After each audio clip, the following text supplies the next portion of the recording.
So in this video today, guys, I'm going to talk about patient position with blood pressure. So I could take a patient's blood pressure while they're sitting, standing, laying down. The important thing to remember is that I document the patient's position that I took it in, because the patient's position can have an effect on what that blood pressure reading would be.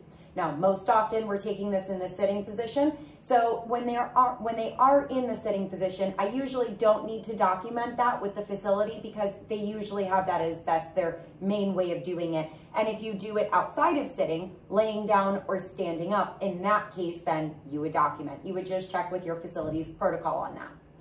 All right, so now the next thing is, for example, I have my volunteer Haley sitting nicely for me on the exam table. One thing I want to be sure to do is make sure that those legs are not crossed when she's sitting at the exam table. When she crosses her legs above the knee, that can raise the blood pressure falsely about 6 to 8 points. And so to ensure I get an accurate reading, I want to be sure that her legs are not crossed, again, at the knees. If my patient chooses to cross their legs at the ankles, that is okay. Studies have shown that that does not have an effect on the blood pressure, at least significantly enough to not be allowed to do it. Again, crossing the legs at the knee, though, studies have shown that this would alter the blood pressure reading and falsely elevate it. So we want to be sure to not do that. The next thing is, when I'm taking a patient's blood pressure, I want to ensure that that arm is at heart level, not above heart level, not below heart level. So when I have the patient's arm out, if the arm is above heart level while I'm taking it, I'm going to end up with a falsely elevated reading. If that arm is below heart level, I'm going to have a falsely low blood pressure reading. Again, I want that arm right at heart level.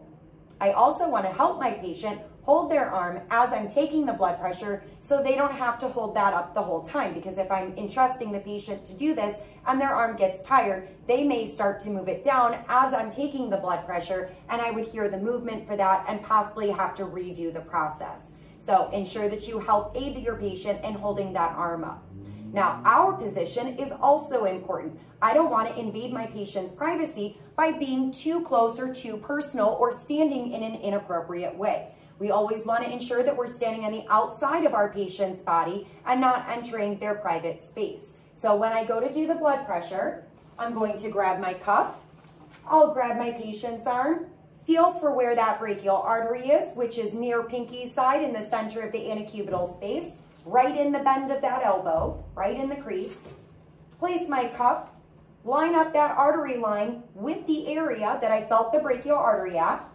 Wrap that cuff smoothly and snugly around my patient's arm.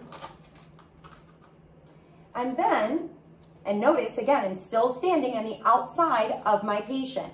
I'm going to place my stethoscope in my ears. With my dominant hand, I'm going to hold the bulb of my stethoscope, and the valve is going to be controlled by my thumb and my index finger. Place the stethoscope on the antecubital space where I felt the brachial artery. And then again, I'm going to help hold my patient's arm up. Turn my valve to the right so that I close it, or I'm sorry, clockwise. Pump that cuff up to about 160 to 180, and then slowly release the air from the cuff.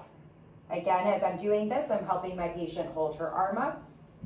Once I've heard the blood pressure, I release the cuff all the way down to 0 so that I can return that blood flow back to my patient's arm. Take the cuff off immediately so they can get their arm back. And we're all done. Thank you, guys.